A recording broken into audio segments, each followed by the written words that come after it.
Alright y'all, so welcome to Rockstar here, back with another video, and I want to talk about, let's update my trading journey. So, as y'all see, it's been like a few months, not months, weeks since I've been trading. I took a commercial, and I've been having time to trade, but yesterday was a Friday. It was a chill day on the commercial, and I took a trade. This was Friday, May 17th, when this video is going to be posted, but I, literally got in a trade, knew exactly where it was going, and then I literally sold early, got back in for a lost all my gains, and then I was just like, I was done. But like I knew where it was going. Like since I've been funded, like so March I tried new trading strategies, so dumb. And then April I've been like doing trailing stops or moving stop loss to break even to think it would help with my emotions, and it really hasn't. Like I need to go back to setting and forgetting. Setting and forgetting was the best thing I did because one, my wins were more than my losses, and I'm such a good trader. Like I've known where the market is going and how to trade it like 90% of the time. However, my emotions are executing it after March or having that bad month, like trying. I was just doing like, ooh, silver bullet. Like I wasn't like trading strategies enough. Like my strategy wasn't working. But I was just like, I just want to simplify my getting funded process, which was so dumb. Like there was no reason to. But then it wasn't working with my emotions. Like the risk to reward, like catching the silver bullet trades. It doesn't happen every day. Like it's supposed, like you think it does. And it's just, yeah, it's not. It just wasn't it. So after that, I was like, okay, well now I just want to keep my profits. I don't want to like. Sometimes a trade will go your way, come back after break even, like come back into drawdown and then go to your take profit, which happens often, but it's not like it's gonna stop me out when you're stopped out at like a swing high. Now in the 1 minute it was, but I switched back to the 5 minute because the swing highs and swing lows really respected themselves a lot more. Yesterday was a choppy day, so the gain would have been like $500, like $300 instead of my usual $5, so it was a smaller move, but you can catch the smaller moves. Like I want to go for the 500 every day, but part of me is like, you know, just take good trades, like set and forget. So that's what I want to talk about. I'm going back to setting and forgetting. I think it's the best thing you should do. The only reason also why I switched from setting and forgetting, so when I was setting and forgetting, I was on Thinkorswim trading options, which you can trade futures on Thinkorswim, so I want to go back to that. However, I'm doing funded accounts, and funded accounts don't use Thinkorswim, so that's my problem, because Thinkorswim is the best platform. People ask me my favorite platform, and it is Thinkorswim. It's so good, mobile and computer. So the problems I've been having are, I was trading on TradingView, as you saw, but now I'm group trading all three of my top step 150 accounts. I'm doing one last hurrah to get funded. If not, I'm trading my own money.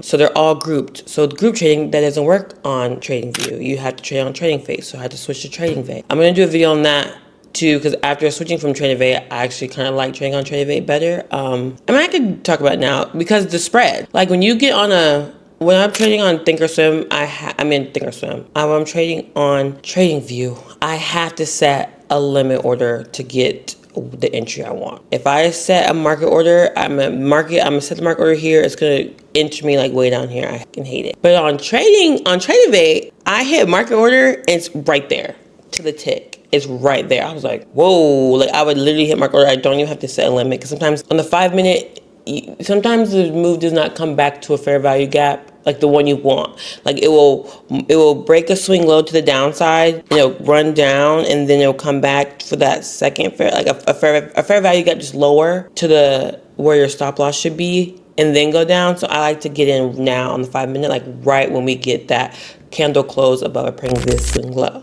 That's where I get it at now. So there's no limit. I have to just mark it in real time. So on TradingView, the spread is so much better. However, on TradingView, I was setting bracket orders, so my top loss and take profit, so I could set and forget though. On TradingView, you can't do groups with bracket orders. Like why?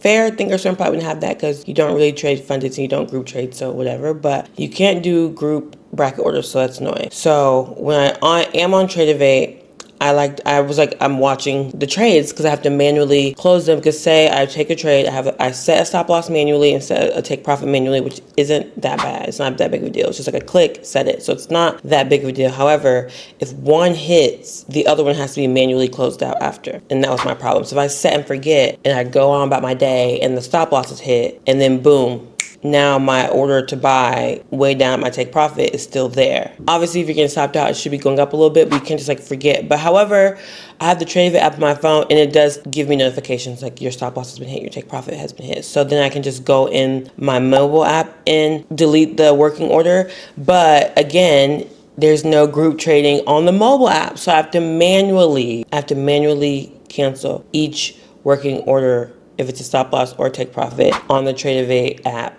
if I'm gone, each account, because their group is 3 of them, so I have to go to each drop down, this account, cancel, next account, cancel, next account, cancel. However, if I'm on my computer though, if I cancel on Trade with my group, on the computer, it cancels all 3. So I'm like, it's just too much. It's just too much everywhere. And I was like getting upset about it, but now I'm just like, it's fine. Because it's just an extra minute to just cancel your working orders on your phone. It's not that big of a deal. So I will go back to setting and forgetting. But for me, it was just annoying to have to do all these steps just to do it when I can just sit on the chart and close it or watch it close and then watch the trade play out and then close. But lately, my emotions have not been letting me watch the trades. I've been securing profit because I don't want to lose. I'm leaving so much money on the table, and then my wins now are smaller than my losses because I'll let losses play out for some. I'll let things go to my stop loss because that's fine. But profit, I'm like, well, if it goes in profit and then stops me out, then I would get a win and never lost. But then if my losses are bigger, it doesn't even matter. So I'm going back to setting and forgetting. And I'll just have to manually, close my working orders on my phone. But I want to show you on the chart what happened on May 17th, what I did, and why even moving stop loss to break even is just not. You should just let the set and forget. Moving stops to break even, moving trailing stops, it just doesn't really work for you. In the long run, if you're an ICT trader, I would say if you're a different trader, then it probably could work. So I'm going to show you on the computer, and we're just going to hop into my computer real quick, and we're going to go into that. Okay, so this is what happened yesterday. We had this swing low right here, boom. And then once we got on the charts, don't piss me off. Let me do that. Once we got on the charts yesterday, that was this. We were already up on this London high. So let me mark out the London high actually. So this is what I do when I get on the charts. I mark out London high, which was that, and then either Asian or London. Because say Asian is higher than London, that would be on my liquidity point if Asian wasn't swept. Since Asians, both liquidities are swept, London is just what we're looking for. Then we had it here. Boom. I was just, doing returns. We had an early set day, so I was already on set at 5:45. So by the time 8 came, we were in the swivel of the shooting day. Once we broke here, I did get in early again. It wicked back up and then it came down on me, but I got it on this candle as soon as it right here. This was my trade. Beautiful trade. Okay. Stop loss above this swing high because we're on the 5-minute, and then the trade all the way down to London liquidity for a good 1 to 3.6 reward, right? So then there's liquidity here that is swept. So again, you're watching this in real time. This obviously you're clear trade, but no, this is where I was at when this was happening. This was 9:30, almost stopped me out. We got here. Once then I moved my trailing stop to above this white candle. So it literally tapped me out and then continued down. So I was up $140 here. Wound up being up $60 once I closed. So still a good move here to here, And then it went up. When this candle happened, I got back in, I think here for a sell to just go down here. And then I had my stop loss above this candle, this blue candle right there. So right here. And I was going to, this candle right there. So then I lost $90 to be negative on the day. But if I let the trade play out, it didn't stop me out. I was hoping, I like being wrong. If this would completely stop me out, I'd rather be completely wrong than be right, and I messed myself up with emotions. And that's exactly what I did. And that's what happened. I didn't let it play out, and it went right to my take profit. And it went below because when I got on the charts, I just looked at this. I did not zoom out. But if you zoom out, we were going to a 1 hour fair value gap. I wouldn't have waited for the second one, but I could have had a take profit set to at least the top of the first one for a really nice trade. And it really did do that. And I've noticed lately too, my 8:30 strategy has not been happening. Everything I've been wanting is happening right at 8:30. Well, this actually happened before 9:30. It was at 9:10. So still before 9:30. It came back up at 9:30 for you to enter off of. And then it will play out way until the afternoon. Technically the fair value gap take profit was at 2. I don't sit on the charts all day. I trade for a few hours. So I think setting and forgetting will help me even doing that because Even when it hit my take profit was still like I trade 8:30 to like 12, so that still would have been out of my range. It traded sideways for a little bit. And but if I just would have sat and forgot, it just, it wouldn't have mattered. And I've been right in my conviction 90% of the time because I know how to read the markets very well. The sessions and on that 1 hour helps you, your liquidity is on the 1 hour for me. And it never steers me wrong. Not the 4, not the 1 day. Now, sometimes I check the 1 day if it's trading sideways like this because we'll be trading like around a 1 hour, a daily fair value gap to reverse, like back down or back up or whatever. However, you can still catch these moves. Like we swept London, boom. We swept London sell side, boom, you're done. Sometimes, look, it goes both. You went down, which sometimes people be all day and they trade them. They trade this, they trade the down, like the liquidity down, then trade it back up. I've done that before. I've traded down and then traded back up. It didn't really give you an entry to trade back up, but I guess,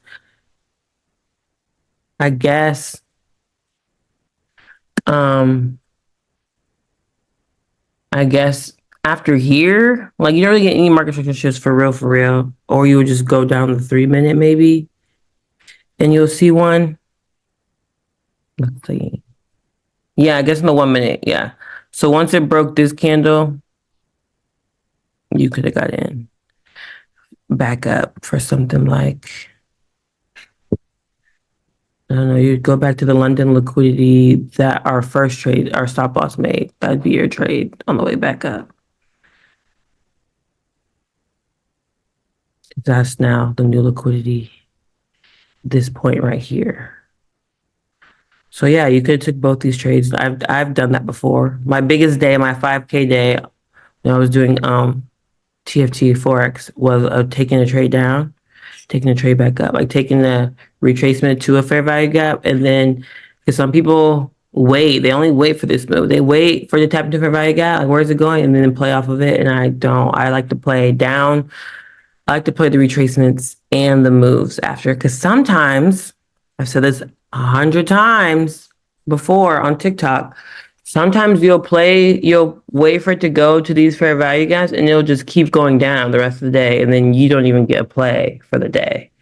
You waited for a reverse from the fair value gap and you never gotten it. Versus if you played down to the fair value gap, you at least have some money. Because I've seen that happen with like when I used to trade with Antonio. He would wait for like a reversal off of my trade and it would just keep running down the rest of the day, which happens sometimes. So I personally, but again, some people don't trade every day. I like to trade every day, so I find the moves that I trade every day, and it goes to the fair value gaps. It goes to the liquidity. What it does after that is up to you. So that's why I like this market structure shift. I like to trade usually the trade to the liquidity. I like it when I get on the chart 8:30. It's in the middle, and then I take the trade to one of the liquidity sides, and then I'm done. But if I don't get that and it's already close like this, then I wait for the market structure shift after, which happens a lot. So it's not like a worse strategy, but it doesn't happen all the time. And that's why I was kind of like, when it didn't happen before, I was like discouraged. But like now I know where it's going. I'm right every time, but I'm not executing it right every time. That's why emotions is also a big part of trading as well. Because you saw I was up, I had a winning trade, I knew where it was going, I had it marked, I had it literally marked, sold early, and then watched the trade play out in my favor, which happened. It's a learning curve, so it is what it is, and I'm gonna get better. I'm getting better. I see what everyone was talking about. Like I was profitable in 3 months. I was killing it. I was almost funded so many times. I was almost funded so many times and like lost it. And now I'm like really in like the trading. I'm in like the pit of despair, like the growing. Like you have your success in the beginning, you fall off in your trading, and then you're like really slowly trading responsibly, getting better, knocking out all the kinks to be that trader for years to come. That's where I'm at. I'm climbing out of the pit of despair. And it's gonna be fine. I'm still very confident in my skills. I do feel like it's one of those things where I'm still in a good position. I'm still learning it. I still enjoy the process. I still enjoy being right. It does suck when you lose and you're right. But hey, like I said, I'm going back to setting and forgetting. I I think y'all should try it too. Because I feel like the trailing stops and things, it just doesn't, not with ICT, in my opinion. Like, you know where it's going, you know it's going to a liquidity point. And even then, if you didn't want the London liquidity, it was still a good 1 to 2 to take it to here, like got in up here and took it down to here, you know what I'm saying? So it is what it is. It happens to the best of us, and you live and you learn, and that's it. Get in the groove, and then your emotions get messed up again. You got to recalibrate them. I'm trying to get to a point where I don't have to keep recalibrating my emotions. But yeah, that's the video. Setting and forgetting. Let me know if y'all set and forget, if y'all do trailing stops, if y'all do all that stuff in the comments. And yeah, like, comment, subscribe. More trading videos are coming again. I'm on this job and I go to Miami, so my next trading day will be Memorial Day is a holiday. So it will be the 28th. I will be trading again the 28th, and I'll be trading every trading day I can after that for years to come. Y'all know me. I love trading every day. I'll post the recaps on TikTok every day. YouTube depends. Depends. So we're going to, yeah, we're just going to see. And then we're going to go from there. Time for me to journal. We're going to go from there. And yeah, we're going to get it. I kind of don't want to start posting into funded, because if like people don't really care, they think I'm a fraud or whatever the fuck. They say all these things, and I feel like if I just wait till I'm funded, then like I'm actually making this money, I'm actually doing the things. But I do like to just show the progress as well and show my journey as well. So I think I won't be posting recaps every day until I'm funded. But when I'm funded, I will post recaps every day, or maybe even just the wins. I'll see what content does the best, because y'all drive what I post. So on YouTube, on TikTok, posting every day has been very great. But on YouTube, posting recaps every day hasn't been the best yet. But we'll see. Thank y'all.